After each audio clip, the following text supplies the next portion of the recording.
Welcome back everyone. Today we'll recap a 1998 Japanese supernatural horror film named Ringu. Before we start, it is a request to please like and comment on the video as it will help us to grow our reach.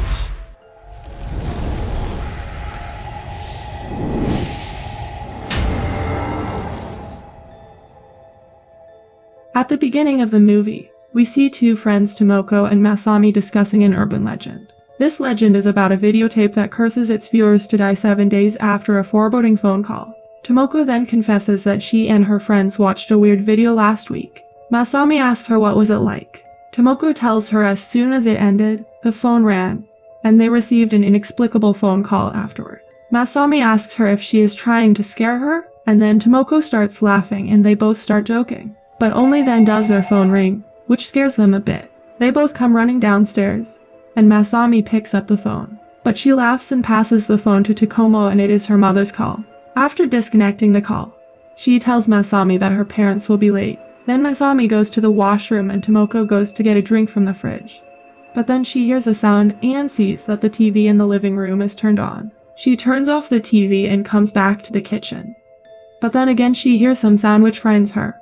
And when she looks back, she gets killed by an unseen presence. Next, we see Tomoko's aunt, journalist Rieko Asakawa, who is interviewing some girls. The girl tells her about the video, after watching which a scary woman comes out of the TV and says that you will die in a week. She asks them if is there anyone who died a week later. One of those girls tells her that a girl and her boyfriend were found dead in their parked car. Later, when Rieko is in her office, she checks the newspaper, in which she finds news clippings of a 19-year-old boy and his 17-year girlfriend, who were found dead in their car on the morning of September 6. Just then her friend and colleague Okazaki comes there, and Rieko asks him if he can find out which high school the dead girl went to.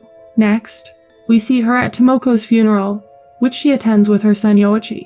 She leaves Yoichi with his grandpa and then goes to help. Here Yoichi looks at Tomoko's photo and we see that he probably has a sixth sense like his father. Rieko goes to the kitchen where a lady brings her out and asks her does anyone know how Tomoko died.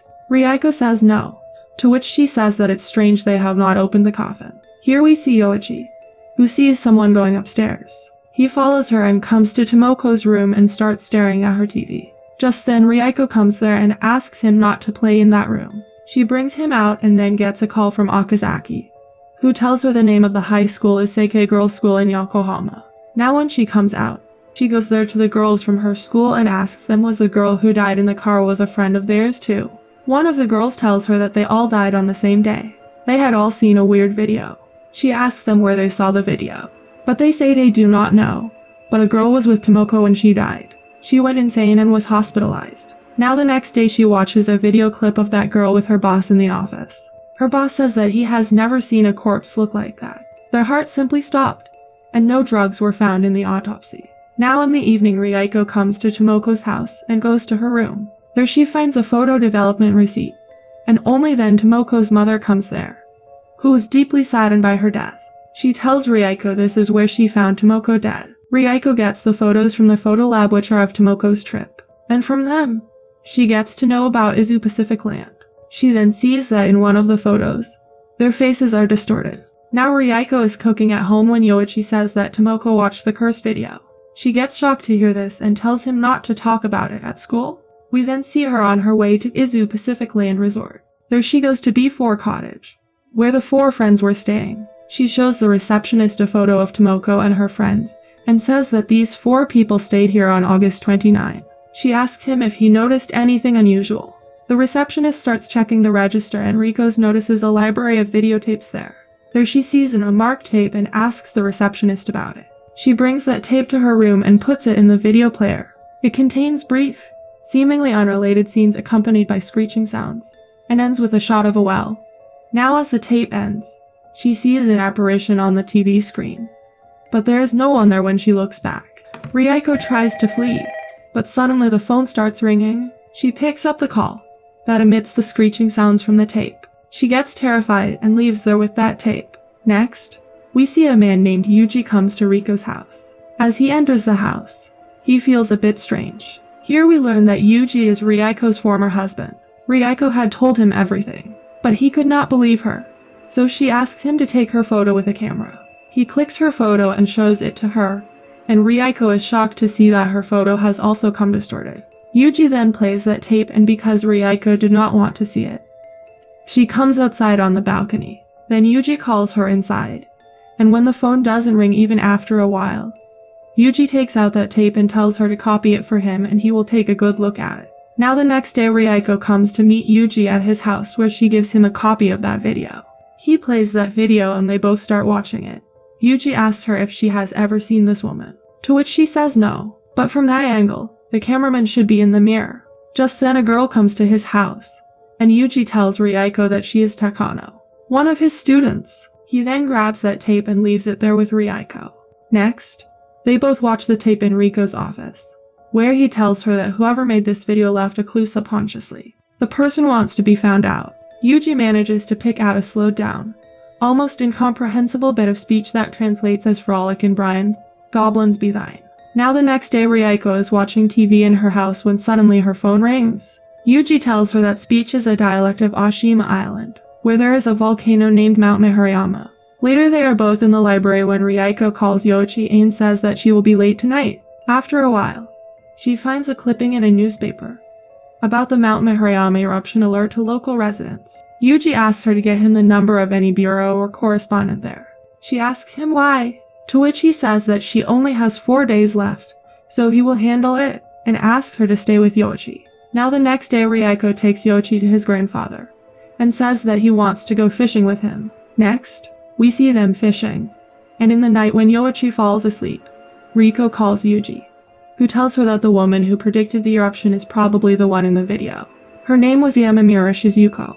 She threw herself into the volcano 40 years ago. He says that he will go to Oshima tomorrow, to which she says she only has 3 days left. Yuji says he also has 4 days left and he will call her later. Now at night when she is sleeping, she hears Tomoko's voice, and she sees an apparition lying on the mattress next to her. But the very next moment it disappears. Then she hears some sounds and sees that Yoichi is watching the video. She gets terrified seeing this and immediately takes out that tape and asks him why he did this. Yoichi tells her that Tomoko told her to watch it. Now the next day when Ryuko and Yuji are on their way to Oshima, he tells her that he sensed something when he visited her house. She says it was Tomoko, and asks him if Yoichi can see her too. Arriving at Oshima, they meet a man named Hayatsu. He tells them that Shizuko's cousin is still alive. His son and daughter-in-law run an inn. He has booked him there for tonight. Ryuko asks Yuji why did Shizuko commit suicide, to which he says she went insane. She became famous all over the island after her prediction of the eruption. After that, a professor named Akuma showed up. He brought Shizuko to Tokyo and experimented on her. He was trying to prove the existence of extrasensory perception. Dr. Akuma disappeared after his university fired him, but he doubts he's still alive. Next, we see them in the inn where Yuji feels something strange. He opens the door of a room where he sees the mirror which was in the video. Just then there they see Shizuko's brother Takashi, and Ryuko asks him about Shizuko's daughter, but he says that she had no daughter. Later, Takashi's daughter-in-law comes to their room and asks if they want to know about Shizuko. She shows him a photo of Shizuko with Dr. Akuma. Now the next day Yuji meets Takashi. He asks him what was Shizuko like. Takashi tells him that she was a strange one. She used to sit here all day long and stare at the sea every single day. Yuji asks him if Shizuko was able to read people's minds. Hearing this, Takashi tries to leave there, but Yuji stops him and tells him that he also has similar abilities. He asks him if he is the one who spread a rumor about Shizuko's abilities, and he also called Dr. Akuma. Takashi gets angry and starts leaving from there. Yuji asks him about Shizuko's daughter and he catches him, but only then does he see a flashback, in which he learns that Takashi was also there when Shizuko gave her demonstration. Just then Ryuko also comes there and she too sees a flashback.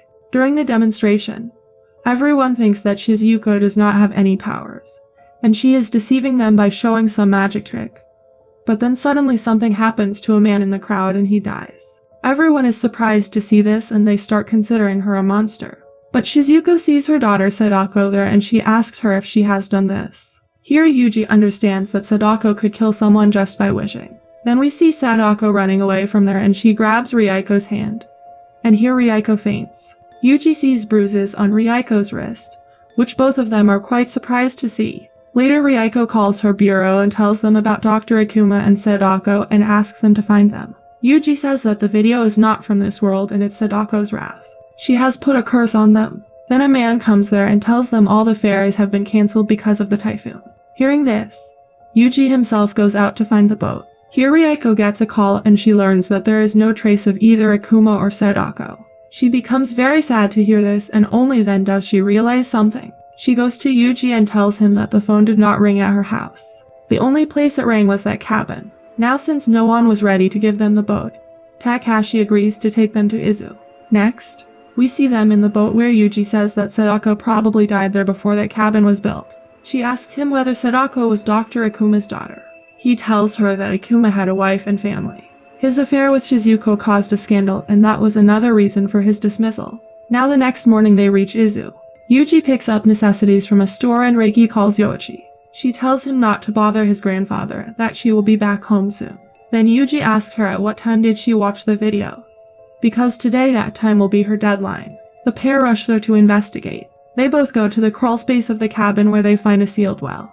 Yuji and Rieko put their hands on that well, and through another vision, they learn that Dr. Akuma bludgeoned Sadako, pushed her into this well, and trapped her inside. Then both of them together move that lid and Yuji says he will go inside. He goes down with the help of a rope where he finds broken nails of Sadako on the wall of the well, and he says that she was still alive and tried to climb up. Then Rieko puts the bucket in the well and together they both start taking out water from the well. Now that it was almost 7 o'clock, Rieko was very scared and she faints after getting tired. Yuji comes out and wakes her up, but Rieko had given up. He reminds her of Yoichi, after which she enters the well. Now she starts looking for Sadako, and after some time, she gets Sadako's hair in her hand and she holds her wrist. Then she starts coming out of the water and Rieko gets her remains. Yuji tells her that the deadline has passed and they are saved. Then the police are called there, and Rieko asks Yuji why Akuma killed Sadako. Yuji says that maybe she was not his daughter. He then notices that the marks on her wrists are gone. Now the next day Yuji is doing some work at his house when he hears some sound. He finds his TV turned on by itself, showing the well at the end of the videotape. Sadako's vengeful spirit then staggers from the well and starts walking toward him. Just then his phone rings, and when he goes to pick up the phone, he sees that Sadako is coming out of the TV. Seeing this, he gets very scared and Sadako starts moving toward him. She then looks at him and frightens him to death. And Rieko hears his last moments over the phone. She quickly goes to his house, but the guard tells her that the body has been taken away. She goes to his room and starts wondering why Yuji died. And will Yoichi die too? Why was she the only one saved? She takes the tape out of his video player and comes back to her house. Now she thinks about why the curse was lifted from her only. What she did that Yuji didn't. Just then Yuji's spirit appears there pointing towards her back. She takes out the tapes from her bag and realizes she copied the tape and showed it to him within 7 days. Desperate to save Yoichi, Rieko drives to her father's home to show him the tape. Please like and subscribe to my channel and click the bell icon never to miss new video updates. Thanks for watching!